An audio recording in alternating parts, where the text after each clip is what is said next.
रामपुर नाम के एक छोटे से गांव में मोहन नाम का एक रिक्शा वाला रहता था। वो बेचारा बहुत गरीब था। उसके परिवार में उसकी पत्नी राधिका और एक छोटी सी प्यारी बेटी थी जिसका नाम छुटकी था। मोहन की एक खास बात थी, वो दुनिया का सबसे सीधा और ईमानदार इंसान था। वो सुबह से लेकर शाम तक रिक्शा चलाता।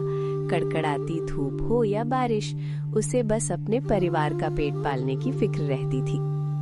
सुनिए जी, आज जल्दी आ जाइएगा, घर में आटा खत्म हो गया है और छुटकी कल रात से ही जलेबी खाने की जिद कर रही है। तू चिंता मत कर राधिका, आज मैं खूब मेहनत करूंगा और शाम को लौटते समय छुटकी के लिए गर्मा गर्म जलेबी और घर के लिए राशन जरूर लाऊंगा। मेरी बच्ची आज छक के जलेबी खाएगी। मोहन अपना रिक्शा लेकर स्टैंड पर पहुंच गया। कुछ देर इंतजार करने के बाद उसके रिक्शे में शहर से आए दो मुसाफिर बैठे। रास्ता काफी लंबा था और धूप भी तेज थी, लेकिन मोहन बिना थके रिक्शा चला रहा था। भाई रिक्शे वाले, तुम्हारा नाम क्या है? जी बाबूजी, सब मुझे प्यार से मोहन कहते हैं। अरे मोहन भाई, तुम तो बड़े नेक इंसान लगते हो। आजकल तो लोग स्टेशन से बाहर निकलने का ही आसमान भर का पैसा मांगते हैं। तुमने तो एकदम सही किराया बताया। अरे बाबूजी, जरूरत से ज्यादा पैसा लेके मैं क्या करूंगा? बेईमानी का पैसा तो बीमारी में ही निकल जाता है। मैं ईमानदारी की सूखी रोटी खाकर खुश हूँ। आप लोग खुश रहेंगे तो ऊपर वाला भी हम पर मेहरबान रहेगा। सच कहा भाई, आज भी दुनिया में तुम्हारे जैसे ईमानदार लोग बचे हैं। कुछ ही देर में स्टेशन आ गया। दोनों आदमी रिक्शे से उतर गए। ये लो भाई तुम्हारा किराया, और ये 50 रुपए तुम्हारी ईमानदारी का इनाम। तुम अपने बच्चों के लिए कुछ ले लेना। ना बाबूजी, जितना मेरा भाड़ा बना है बस उतना ही दीजिए। मुफ्त का पैसा मुझे हजम नहीं होता। मुझे मेरी पसीने की कमाई ही मीठी लगती है। भाई, भगवान तुम्हें बहुत खुश रखे। तुम्हारी जैसी सोच अगर सबकी हो जाए तो दुनिया ही बदल जाए। मोहन सिर्फ अपना किराया लेकर खुशी खुशी घर की ओर चल पड़ा। रास्ते में उसे लाला की हलवाई की दुकान दिखी। उसने अपना रिक्शा दुकान के किनारे खड़ा किया।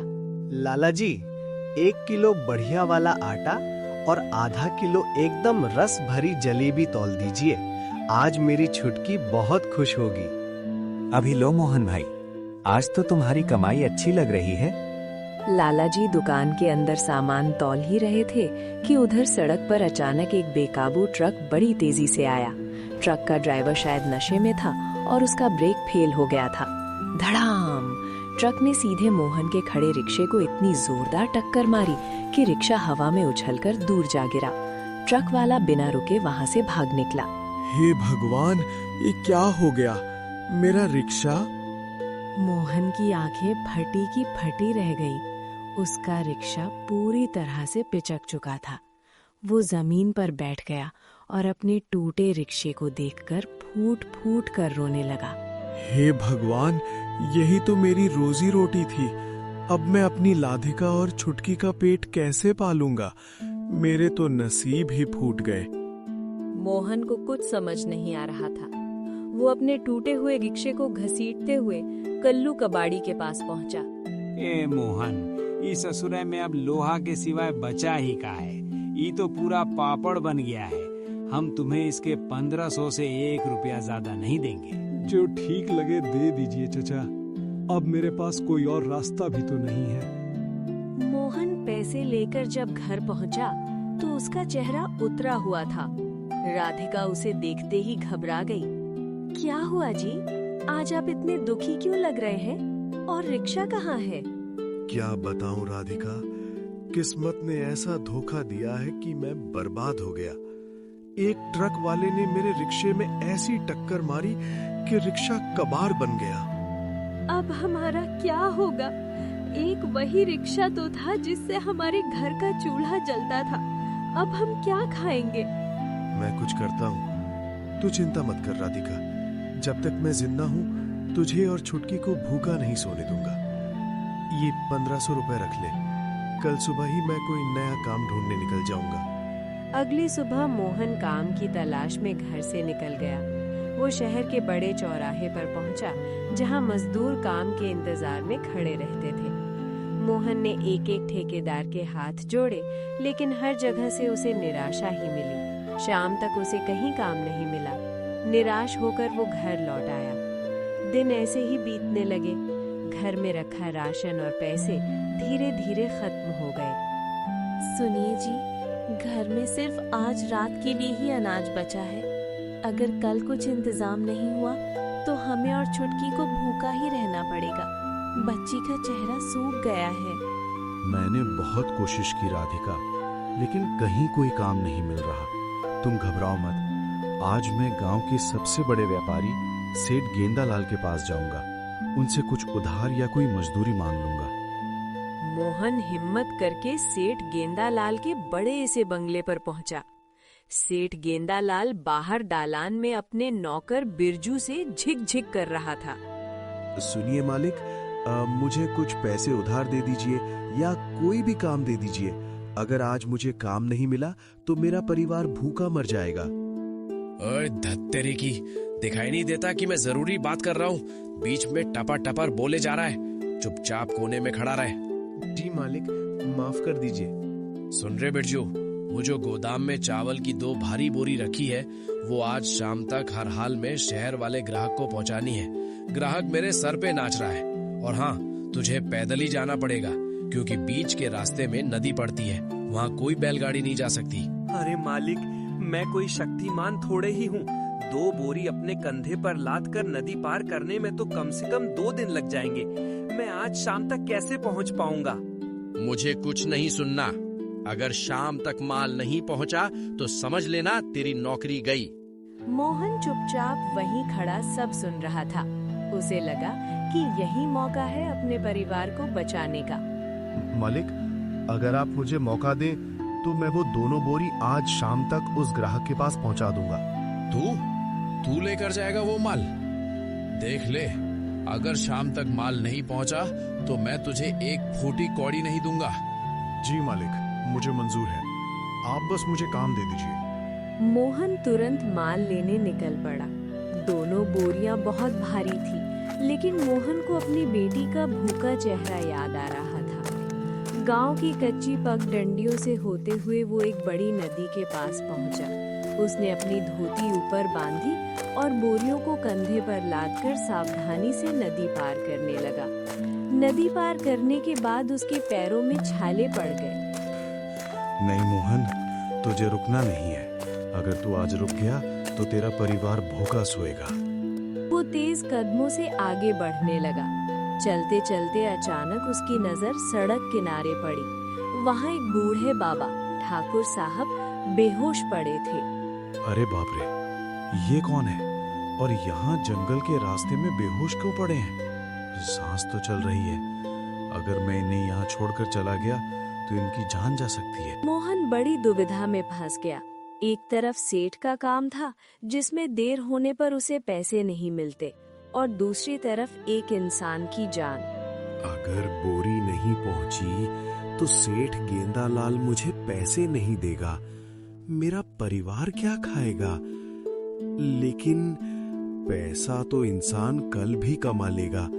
अगर इस बाबा की जान चली गई तो वापस नहीं आएगी। भगवान जो करेगा अच्छा करेगा। मोहन ने बोरियों को वहीं एक पेड़ के पीछे छिपाया और बूढ़े ठाकुर साहब को अपने कंधे पर उठा लिया। वो उन्हें लेकर पास के गांव में हकीम जी के घर पहुंचा। अरे मोहन, ये किसे उठा लाए तुम? इनकी तो हालत बहुत खराब है। हकीम जी, मैं इन्हें नहीं जानता। रास्ते में बेहोश पड़े थे। आप जल्दी से इनका इलाज कर दीजिए। हकीम जी ने तुरंत ठाकुर साहब को चारपाई पर लेटाया और जड़ी बूटियों से उनका इलाज शुरू कर दिया। थोड़ी देर बाद ठाकुर साहब की सांसें नॉर्मल होने लगी। चिंता की कोई बात नहीं है मोहन। गर्मी और थकान से चक्कर आ गया था। तुमने इनकी जान बचा ली। मोहन वहां से भागता हुआ वापस आया, बोरियां उठाई और शहर की तरफ चल पड़ा। लेकिन इस सब में काफी देर हो चुकी थी। जब वो बोरी लेकर सेठ गेंदालाल के बताए पते पर पहुंचा तो रात हो चुकी थी। ग्राहक की दुकान बंद थी। मोहन निराश होकर वापस गेंदालाल के बंगले पर आया। रात बहुत हो गई थी, इसलिए वो बोरियों के पास ही दरवाजे पर सो गया। अगली सुबह दरवाजा खुला और गेंदालाल बाहर आया। अबे ओ कुंभकर्ण, तू अब माल लेकर आया है? तूने मेरा सारा व्यापार चौपट कर दिया। ग्राहक माल ना मिलने की वजह से लौट गया। मालिक, मेरी बात सुनिए, मैं कल समय पर ही आ जाता, लेकिन रास्ते में एक बाबा बेहोश पड़े थे। अगर मैं उन्हें हकीम के पास ना ले जाता तो उनकी जान चली जाती। बड़ा या समाज सेवक, तुझे उस बूढ़े की जान की फिक्र थी, अपने बीवी बच्चों की नहीं? जा, निकल जा यहाँ से। मैं तुझे एक चवन्नी भी नहीं दूंगा। मोहन रोता हुआ वहां से चल पड़ा। जब वो अपने घर के दरवाजे पर पहुंचा तो उसे अंदर से अपनी बेटी की आवाज सुनाई दी। माँ, पिताजी कब आएंगे? मेरे पेट में बहुत तेज दर्द हो रहा है, भूख से। बस आते ही होंगे मेरी बच्ची, वो जरूर तुम्हारे लिए कुछ खाने को लाएंगे। ये सुनकर मोहन का दिल टूट गया। वो दरवाजे की बाहर ही बैठकर रोने लगा। उसे समझ नहीं आ रहा था कि वो खाली हाथ अंदर कैसे जाए। फिर हिम्मत करके वो अंदर गया। राधिका उसे खाली हाथ देखकर सब समझ गई। उस रात पूरा परिवार पानी पीकर रोते हुए सो गया। अगली सुबह हकीम के घर पर ठाकुर साहब को होश आया। हकीम जी, मैं यहाँ कैसे आया? हकीम जी ने मुस्कुराकर सारी बात बता। ठाकुर साहब हैरान रह गए। वो एक बहुत बड़े रईस और दयालु इंसान थे। उन्होंने तुरंत अपने आदमियों को भेजकर मोहन को ढूंढ निकाला और मोहन के घर पहुंच गए। अरे, आप तो वही बाबा हैं जिन्हें मैं कल हकीम जी के पास छोड़कर आया था। आप ठीक तो है ना? हाँ बेटा मोहन, मैं बिल्कुल ठीक हूँ, और वो सिर्फ तुम्हारी वजह से। अगर तुम कल अपना जरूरी काम छोड़कर मेरी मदद ना करते तो आज मैं जिंदा ना होता। ये लो, मेरी तरफ से सोने के कुछ सिक्के, ये तुम्हारा इनाम है। ना बाबा, इसकी कोई जरूरत नहीं है। मैंने किसी इनाम के लालच में आपकी मदद नहीं की थी। वो तो मेरा इंसानियत का फर्ज था। बेटा, तुम्हारे जैसे ईमानदार लोग आजकल चिराग लेकर ढूंढने से भी नहीं मिलते। अगर तुम ये इनाम नहीं लोगे तो मुझे बहुत दुख होगा। बाबा, अगर आप सच में मेरी मदद करना चाहते हैं तो मुझे कोई काम दे दीजिए। मेरे बीवी बच्चे 2 दिन से भूखे हैं। मैं मेहनत की रोटी खाना चाहता हूँ। ठीक है बेटा, मुझे तुम जैसे ही नेक इंसान की तलाश थी। आज से तुम मेरे गोदाम के मुनीम हो। तुम सारा हिसाब किताब देखोगे। और ये लो एडवांस पैसे, जाकर अपने परिवार के लिए राशन ले आओ। मोहन की आंखों में खुशी के आंसू आ गए। उसने तुरंत राशन खरीदा और उस दिन घर में कई दिनों बाद पेट भरकर खाना बना। अगली सुबह मोहन खुशी खुशी ठाकुर साहब के गोदाम पहुंचा, लेकिन वहां काम करने वाला पुराना मुनीम संजू मोहन को देखकर जल भुन गया। संजू एक बहुत ही लालची और मक्कार इंसान था, जो सालों से ठाकुर साहब को धोखा दे रहा था। ये बुढ़ा सठिया गया है क्या? ये सड़क छाप भिखारी को मेरे सिर पे बिठा दिया। अगर ये यहाँ टिक गया तो मेरी सारी चोरी पकड़ी जाएगी। मुझे कुछ करना होगा। मोहन बहुत ही ईमानदारी से अपना काम करने लगा। कुछ ही दिनों में उसने गोदाम का सारा बिगड़ा हुआ हिसाब सुधार दिया। एक दिन ठाकुर साहब को किसी जरूरी काम से शहर से बाहर जाना पड़ा। मोहन बेटा, मैं 2 दिन के लिए बाहर जा रहा हूँ। तिजोरी और गोदाम की जिम्मेदारी अब तुम्हारे कंधों पर है। आप बेफिक्र होके जाइए मालिक, मैं सब संभाल लूं। ठाकुर साहब के जाते ही संजू ने अपने एक साथी भीमा के साथ मिलकर तिजोरी लूटने का प्लान बनाया। सुन बे भीमा, बुड्ढा शहर गया है। आज रात ही हम तिजोरी का सारा सोना और कैश उड़ा लेंगे, लेकिन उस मोहन को रास्ते से हटाना पड़ेगा। पर कैसे भैया? वो तो दिन रात वहीं डीरा डाले रहता है। तो देखते जा, आज मैं उसे ऐसा प्रसाद दूंगा कि वो सीधा ऊपर ही जाकर रुकेगा। रात के समय मोहन तिजोरी वाले कमरे के बाहर पहरा दे रहा था। संजू रसोई में गया। उसने एक प्लेट में बढ़िया खाना निकाला और उसमें एक शीशी भर के तेज जहर मिला दिया। वो बहुत प्यार से मुस्कुराता हुआ मोहन के पास पहुंचा। मोहन भाई, तू कब से भूखा प्यासा यहाँ बैठा है? मैंने सोचा तेरे लिए थोड़ा खाना ले आऊं। ले भाई, गर्मा गर्म खाना खा ले। अरे संजू भाई, आप तकलीफ क्यों कर रहे हैं? खाना यहीं रख दीजिए, मैं थोड़ी देर में खा लूंगा। ये ससुर संजू आज मुझ पर इतना मेहरबान कैसे हो गया? कल तक तो मुझे घूर घूर के देखता था, आज एकदम मक्खन लगा रहा है। जरूर दाल में कुछ काला है। मोहन ने चुपचाप प्लेट उठाई और बाहर जाकर वो सारा खाना एक झाड़ी के पास फेंक दिया। तभी वहाँ एक काली बिल्ली आई। बिल्ली ने जैसे ही वो खाना खाया, वो अचानक तड़पने लगी। उसके मुंह से झाग निकलने लगा और कुछ ही सेकंड में वो बिल्ली मर गई। बाप रे बाप, इस खाने में तो जहर था। इसका मतलब ये संजू मुझे मारकर मालिक की तिजोरी लूटना चाहता है। मुझे होशियारी से काम लेना होगा।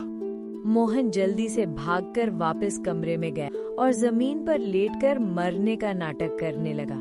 थोड़ी देर बाद संजू और भीमा कमरे में घुसे। देख भीमा, जहर काम कर गया। ये तो टपक गया। चल अब जल्दी से तिजोरी साफ कर दे।